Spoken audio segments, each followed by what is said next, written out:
अस्सलाम वालेकुम स्टूडेंट्स, कैसे हैं आप सब। उम्मीद है कि आप सब बिल्कुल ठीक-ठाक होंगे।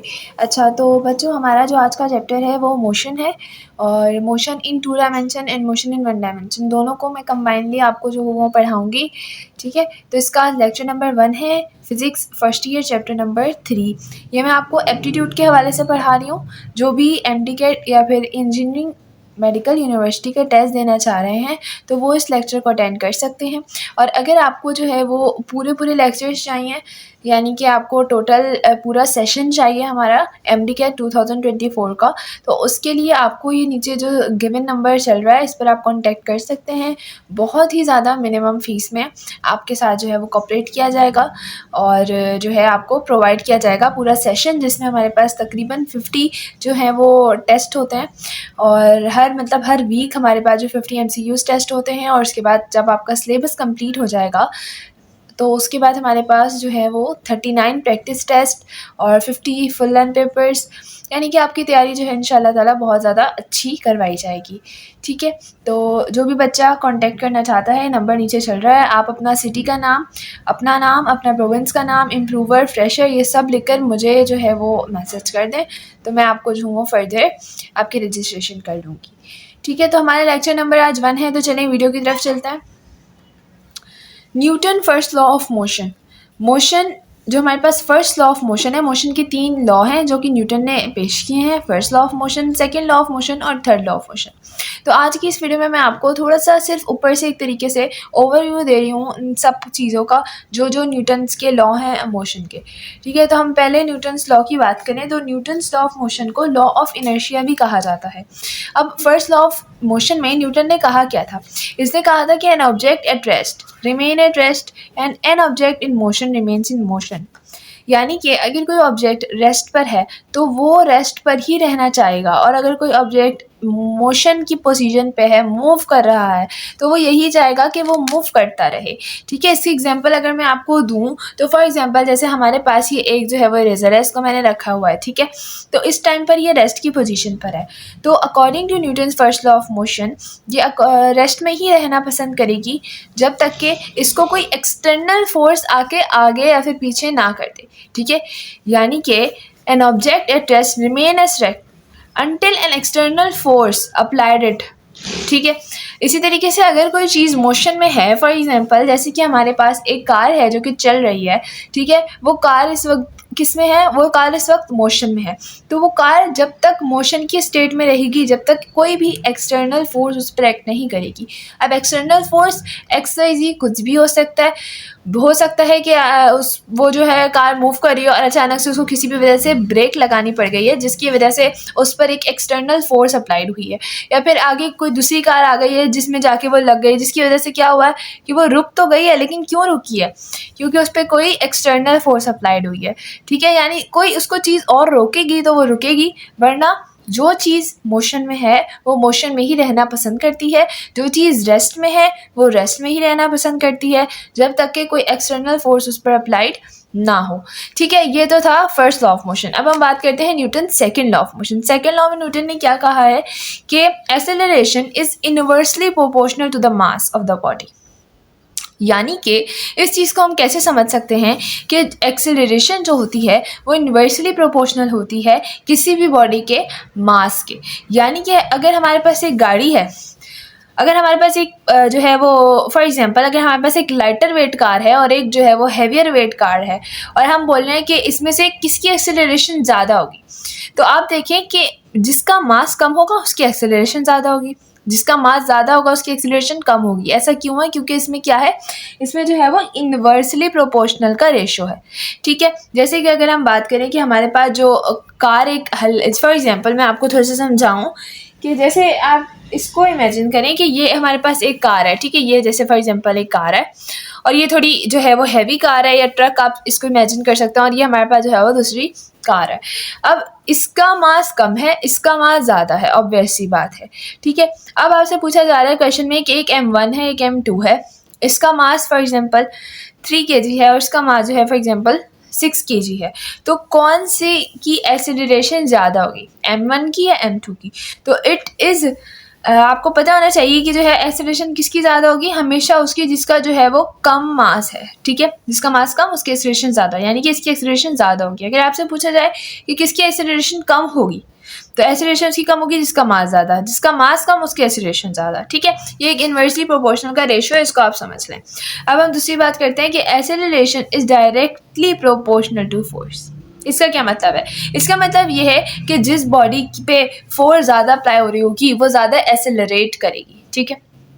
ये तो आप इसको कॉमन एग्जांपल से भी जो है वो समझ सकते हैं कि फॉर एग्जांपल जैसे हमारे पास जो है वो 2 बॉक्सेस रखे हुए हैं और इस पर एक बंदा है जो कि फोर्स लगा रहा है 5 न्यूटन की और इस पर एक बंदा है जो कि फोर्स लगा रहा है 12 न्यूटन की। तो ये तो ऑब्वियस सी बात है कि जो ज़्यादा फोर्स होगी वो बॉडी ज़्यादा एक्सेलरेट करेगी, जो कम फोर्स होगी वो बॉडी कम एक्सेलरेट करेगी। तो यही बात न्यूटन्स के सेकंड लॉ में बताई गई कि acceleration is directly proportional to force, ठीक है। अच्छा, उसके बाद अगर हम इसको कंबाइन करके लिखें तो acceleration is directly proportional to force and inversely proportional to the mass of body, ठीक है। फिर इसको हमने मोर जो है वो अरेंज करके लिखा, मास आ गया एक्सेलरेशन के साथ और ये आ गया एफ। ये बहुत ज़्यादा जो है वो कॉमन फार्मूला है, बहुत ज़्यादा इंपॉर्टेंट फार्मूला है जो कि हमारे पास फर्स्ट ईयर फिजिक्स में भी बहुत काम आता है और आगे भी जैसे कि MD-CAT के टेस्ट अगर आप देंगे या फिर इंजीनियरिंग यूनिवर्सिटी का आप अगर कोई टेस्ट देंगे तो उसमें भी जो है ये फार्मूला बहुत ज़्यादा काम आता है। ये दोनों फार्मूले मैंने इसको जो है वो थोड़ा सा हाईलाइट कर दिया है,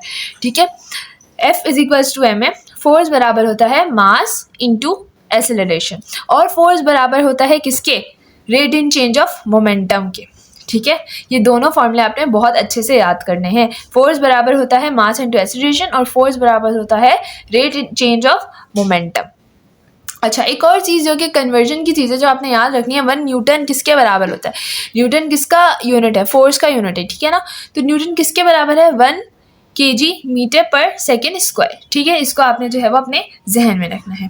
यहाँ तक आपको समझ आ गया होगा। हम बात करते हैं Newton's third law of motion के। न्यूटन ने अपने थर्ड लॉ में क्या कहा था? न्यूटन ने कहा था कि for every action there is an equal and opposite reaction. हर एक्शन का इक्वल और ओपोजिट रिएक्शन होता है। अगर मैं आपको इसकी एग्जांपल देकर समझाऊं कि अगर फॉर एग्जांपल हमारे पास सामने एक वॉल है, ठीक है, फॉर एग्जांपल कि हमारे पास सामने जो है ना वो एक वॉल है और यहाँ पे एक बॉल रखी है और इधर एक जो है वो बंदा खड़ा हुआ है, ठीक है। अब इस बंदे ने क्या किया कि एक सेकेंड, ये नज़र नहीं आ रहा। अच्छा, अब इस बंदे ने क्या किया कि इस बंदे ने इस बॉल को जो है ना वो किक किया, ठीक है। किक इतनी ज़ोर से किया कि वो इधर जाके लगी और फिर वो वापस आई, यानी कि इसने एक्शन किया और बॉल ने क्या किया, रिएक्शन किया, ठीक है ना। बॉल ने क्या किया, रिएक्शन किया। लेकिन अगर इसको ये हल्का एक्शन करेगा, यानी कि ये इक्वल, देखो यहाँ पे थर्ड लॉ में क्या बोला गया, every action is has an equal and opposite reaction, ठीक है ना। इक्वल उसका रिएक्शन होगा। अगर इसने 5 न्यूटन से मारा है तो 5 न्यूटन से ही बॉल वापस आएगी। अगर ये बहुत हल्के से बॉल को किक करेगा, लाइक लाइटली ऐसे क्लिक करेगा, तो वो हल्के से ही आएगी, ठीक है ना। यानी कि अगर इसने 1 न्यूटन की फोर्स से उसको किक किया है तो 1 न्यूटन की फोर्स से ही बॉल जो है वो वापस रिएक्शन में आएगी। अब एक्शन किसने किया, उस आदमी ने किया, और रिएक्शन किस पे किया, रिएक्शन किसने किया, उस बॉल ने किया, और ये काम हुआ किस पे, एक बॉल पर। या फिर आप इसको किसी भी एग्जांपल के थ्रू जो है वो समझ सकते हैं, ठीक है। उम्मीद है कि यहाँ तक आपको जो है ना वो समझ आ गया होगा। अब मैं जो हूँ थोड़े MCQs की तरफ आ रही हूँ, ठीक है। अच्छा, अब मैं आपको थोड़े MCQs पूछती हूँ और इसके आंसर जो है ना वो आप साथ साथ कमेंट में लिखते रहिएगा ताकि मुझे आइडिया हो जाए कितने बच्चों को जो है हमारा ये सेशन समझ में आ रहा है, ठीक है। क्वेश्चन नंबर 1 है, it is difficult to stop a heavy body as compare to light body due to. क्या वजह है कि एक हैवी बॉडी को रोकना मुश्किल है बनिस्बत इसके कि हम एक लाइटर बॉडी को रोकें? एक्सेलरेशन नहीं, एक्सेलरेशन तो इतनी कोई ख़ास वजह नहीं है। ग्रेविटी, क्या ग्रेविटी ऐसी वजह है? ग्रेविटी तो बिल्कुल भी नहीं आएगा। और वेट, इस पर भी हमें थोड़ा शक हो सकता है। बट जो मेजर चीज़ है ना वो इनर्शिया। इनर्शिया क्या होता है? इनर्शिया एक ऐसी फोर्स होती है जो कि बॉडी को उसकी स्टेट पे रहने पर मजबूर करती है। अब इसको मैं इस तरह समझा सकती हूँ आपको कि फॉर एग्जांपल जैसे कि हम एक बस में बैठे हैं, ठीक है, और वो बस जो है वो आगे की तरफ जा रही है। अब बस आगे की तरफ जा रही है तो बस का इनर्शिया क्या है? फॉरवर्ड है ना बस का इनर्शिया। और हमारा इनर्शिया जो कि हम उसके अंदर बैठे हैं, हमारा इनर्शिया भी क्या है? हमारा इनर्शिया भी फॉरवर्ड की तरफ है। अब हुआ क्या कि किसी भी वजह से बस को अचानक से ब्रेक लगानी पड़ी। जब बस ने अचानक से ब्रेक लगाई तो जो हमारी बॉडी का लोअर पार्ट है ना, जो नीचे वाला पार्ट है जो बस के साथ अटैच था, वो तो रुक जाएगा, वो रुक जाएगा, लेकिन जो ऊपर वाला पार्ट है जो कि हमारा बस के साथ अटैच नहीं था, वो एकदम से झटके से पीछे आएगा। वो ऊपर से झटके से पीछे क्यों आएगा? क्योंकि वो तो नहीं रुकना चाह रहा था ना, वो तो अपने इनर्शिया में था। इनर्शिया एक ऐसी प्रॉपर्टी है जो कि उसको उस बॉडी को अपनी स्टेट में रखने पर मजबूर करती है। यानी कि अगर वो बॉडी रेस्ट पर है तो इनर्शिया उसको फोर्स करेगी कि वो रेस्ट पर ही रहे, और अगर वो बॉडी जो है वो मोशन में है तो इनर्शिया उसको फोर्स करेगी कि वो बॉडी जो है वो मोशन में ही अपनी स्टेट को कंटिन्यू रखे। बट अगर जब वो बस रुकी तो नीचे वाला जो लोअर पार्ट था वो तो बस के साथ रुक जाएगा, लेकिन जो ऊपर वाला पार्ट होगा जो अपनी इनर्शिया में आगे है वो क्या होगा? एकदम झटके से पीछे आएगा। ठीक है, तो इनर्शिया एक ऐसी चीज़ है जो कि हमें कंपेयर कर सकते हैं हम किसी बॉडी को कि वो हैवी हो या फिर लाइट हो, उसको रोकने में जो भी डिफिकल्टीज आएंगी वो ड्यू टू इनर्शिया आएगी। ठीक है, इसी तरीके से हमारे पास जो दूसरा क्वेश्चन है, It is the agency which changes or tends to change the state of rest or of uniform motion of bodies. वो एजेंसी जो कि चेंज, यानी एजेंसी को आप फॉर एग्जांपल, वैसे तो ये डेफिनेशन फोर्स की है, ठीक है ना, यानी कि कोई ऐसी चीज़ जो कि चेंज करे या फिर कोशिश करे चेंज करने की स्टेट ऑफ रेस्ट और मोशन। कोई भी चीज़, जैसे फॉर एग्जांपल कि हमारे पास ये एक हाइलाइटर जो है वो रखा हुआ है, ठीक है ना, फॉर एग्जांपल हमारे पास ये जो एक हाइलाइटर है इस तरीके से यहाँ पे रखा हुआ है, ठीक है। अब कोई एक चीज़ ऐसी आए जो कि इसको चेंज करे या फिर कोशिश करे इसकी पोजीशन को चेंज करने की, ये इस वक्त इसमें रेस्ट में, इसकी पोजीशन को चेंज करने की कोशिश करे, ठीक है। या फिर अगर हमारे पास फॉर एग्जांपल कि कोई चीज़ मोशन में है, कोई गाड़ी है जो कि चल रही है, कोई साइकिल है, ठीक है, तो अब क्या हो रहा है कि वो किस में है, वो एक अपने यूनिफॉर्म मोशन में, बट कोई चीज़ उसको आके रोके जो उसको कोशिश करे रोकने की, चेंजेस और टेंड्स टू चेंज, ठीक है। किस चीज़ की चेंजिंग करे? उसकी स्टेट की, कि वो रेस्ट में है या फिर मोशन में है, तो इस चीज़ को कहते हैं फोर्स। ये फोर्स की डेफिनेशन है, बहुत इंपॉर्टेंट एमसीक्यूज है एमटीकेट के हवाले से, तो इसको आप अपने जहन में रखिएगा। ठीक है, इसी तरीके से हम थर्ड एमसीक्यूज की तरफ बढ़ते हैं। If a force is applied to a body, acceleration produced। अब इसमें पूछा जा रहा है, देखिए अगर आपने न्यूटन्स लॉ को अच्छे से पढ़ा होगा ना, फर्स्ट सेकंड और थर्ड समझ लिया होगा, तो ये सवाल आप एक सेकंड में जो है वो सॉल्व कर सकते हैं। इसमें क्या कहा जा रहा है, if a force is applied to a body, acceleration produced, acceleration की डायरेक्शन कहाँ होगी। यहाँ भी क्या क्वेश्चन है कि एक्सेलरेशन की डायरेक्शन क्या होगी। तो अगर हमें पता होगा कि एक्सेलरेशन जो है डायरेक्टली प्रोपोर्शनल है फोर्स के, तो जाहिर सी बात है कि जब वो डायरेक्टली प्रोपोर्शनल है तो जहाँ फोर्स की जो है वो डायरेक्शन होगी उधर ही एक्सेलरेशन की डायरेक्शन होगी। ये तो आपको तब पता होगा कि जब आपको इस चीज़ का अंदाज़ा होगा कि दोनों जो है वो एक दूसरे के वो है डायरेक्टली प्रोपोर्शनल है। ठीक है, पहला हम पढ़ लेते हैं against the direction of force. नहीं, अगेंस्ट तो नहीं होगी, क्यों? क्योंकि वो डायरेक्टली प्रोपोर्शनल है। In the direction of force, yes it is the correct answer. Perpendicular to the direction of force, perpendicular किसे कहते हैं? इसको। ऐसा भी नहीं है क्योंकि ये क्या है, डायरेक्टली प्रोपोर्शनल है। No acceleration will be produced, ऐसा भी नहीं होगा। जिस जगह पर फोर्स अप्लाइड की जा रही होगी उधर कोई ना कोई एक्सेलरेशन जरूर होती है। ठीक है, इसके बाद हमारे पास जो क्वेश्चन नंबर 4 है, इसमें लिखा है when a force is applied to a body several effects are possible, which of the following effect could not possible. जब हम किसी भी बॉडी पे कोई फोर्स अप्लाई करते हैं तो बहुत सारे इफेक्ट्स होते हैं जो कि पॉसिबल हो सकते हैं। मे बी पॉसिबल वो बॉडी आगे जाए, मे बी पॉसिबल वो पीछे जाए, वो रोटेट करे, वो स्पीड अप हो जाए, बट कौन सा ऐसा इफेक्ट है जो कि नहीं हो सकता? ठीक है, द बॉडी रोटेट्स, हाँ बॉडी रोटेट कर सकती है, जाहिर सी बात है। अगर हम किसी बॉडी को सर्कुलर पाथ पर फोर्स अप्लाइड करेंगे तो वो रोटेट करेगी। The body changes direction, body direction भी चेंज कर सकती है। द बॉडी स्पीड अप, ये तो लाजमी सी बात है कि अगर आप किसी भी चीज़ को फोर्स अप्लाइड करोगे तो वो स्पीड अपनी लाजमी जो है वो तेज करेगी। दूसरा, the body mass decrease, force का कोई भी इफेक्ट नहीं है मास पर, क्योंकि आपने according to Newton second law ये भी चीज़ पढ़ी है कि acceleration is directly proportional to the force and inversely proportional to the mass. और अगर हम एफएम की बात करें, एफएम के रिलेशन की बात करें, तो force is equals to m में, ये force directly proportional to mass. यानी कि अगर किसी भी चीज़ में फोर्स अप्लाइड हो रही है तो उसका मास भी बढ़ेगा और फोर्स भी बढ़ेगी और एक्सेलरेशन भी बढ़ेगी। ठीक है ना, ये तो सिंपल सी चीज़ है। तो डिक्रीज नहीं होगा कभी भी बॉडी का मास फोर्स अप्लाइड करने से।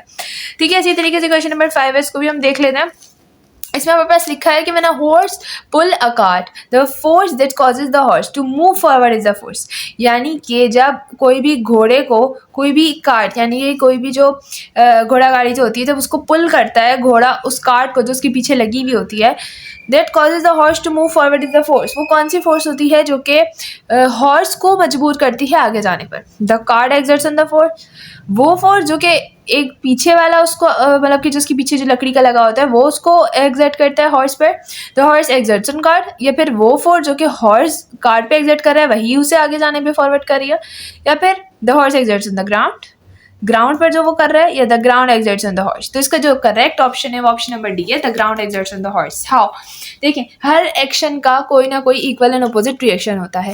जब हमारे पास एक घोड़ा फॉर एग्जांपल, ठीक है, और वो इधर क्या कर रहा है, अपनी फोर्स लगा रहा है, जब वो इधर फोर्स लगाएगा तो वो ये चीज़ आगे जाएगी ना, यहाँ फोर्स लगाता है और आगे जाता है। आप भी अगर कभी चल रहे हो तो आप इस बात को नोट करिएगा, आप नीचे फोर्स लगाते हैं और आप आगे जाते हैं, ठीक है ना। तो आप आगे कैसे जाते हैं, आप नीचे फोर्स लगाते हैं और ज़मीन जो है वो आपको रिएक्शन फोर्स देती है जिसकी वजह से आप आगे जाते हो। तो the ground exerts on the horse, उस फोर्स की वजह से फॉरवर्ड मूव करेगा हॉर्स, ठीक है। क्वेश्चन नंबर 6 हमारे पास है, when a person jumps off the ground the reaction force of the ground is।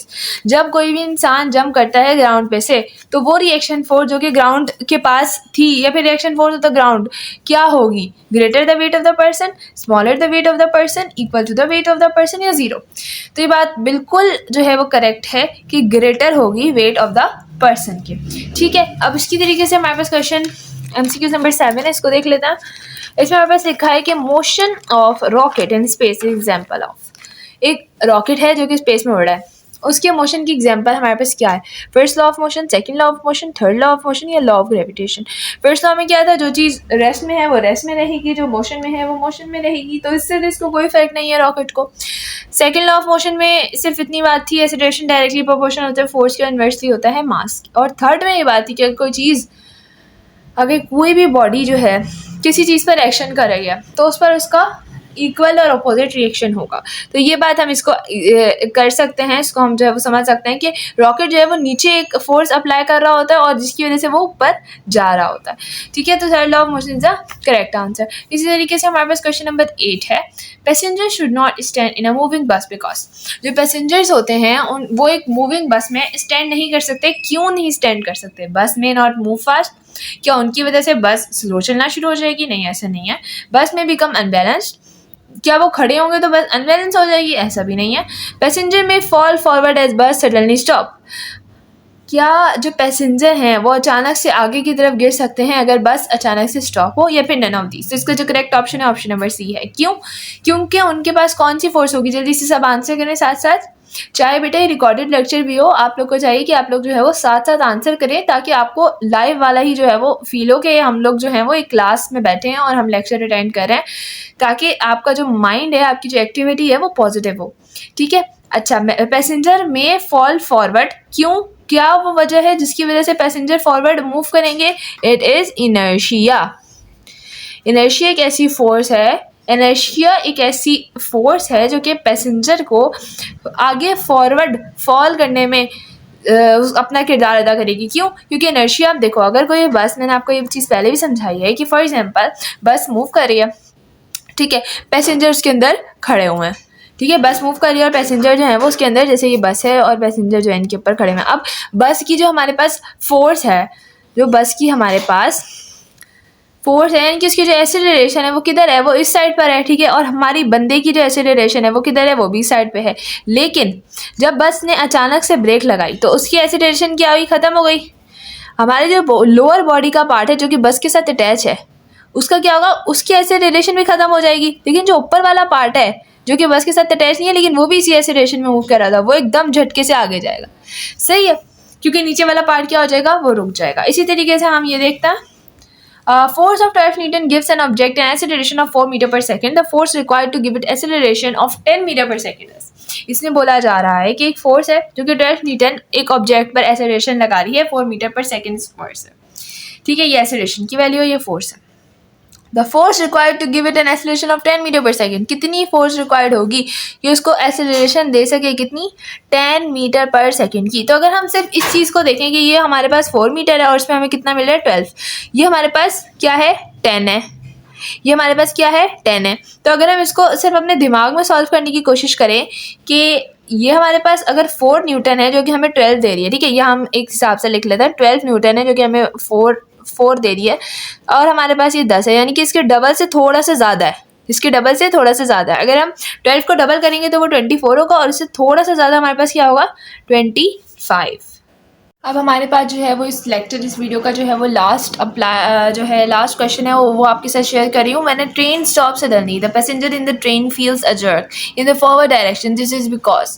अब may be possible MD CAT में ये क्वेश्चन आ जाए, बट क्या चीज़ चेंज हो सकती है? ट्रेन, बस, कार, कुछ भी आपको चेंज करके दे सकते हैं। वही बात है जो मैंने आपको पीछे कब से समझा रही हूँ, 3 या 4 दफ़ा मैं जो हूँ आपको क्लियर कर चुकी हूँ ये बात, कि क्यों एक चीज़ अगर चल रही हो, उसके अंदर पैसेंजर हो, और वो अचानक से चीज़ रुक जाए तो पैसेंजर पे क्या अफेक्ट आएगा, ठीक है ना। तो क्या होगा, inertia of the rest of the train and takes the body forward. Inertia जो है वो स्टॉप करेगी ट्रेन को और बॉडी को आगे ले जाएगी, या फिर the back of seat pushes the body forward, या फिर वो सीट जो उसके पीछे है वो बॉडी को आगे फॉरवर्ड करेगी, या फिर the upper part of the body continue to be in the state of motion, whereas the lower part of the body which is in contact with the seat comes to rest. यही चीज़ मैंने अभी आपको बताई कि अगर कोई चीज़, इसका ऑप्शन नंबर सी करेक्ट है, कि अगर कोई चीज़, एक बॉडी है जो कि कंटिन्यू हुई हुई है एक मोशन की स्टेट पे, यहाँ तक कि जो उसका लोअर पार्ट है वो किसके साथ कनेक्ट हुआ हुआ है, वो तो सीट के साथ कनेक्ट है,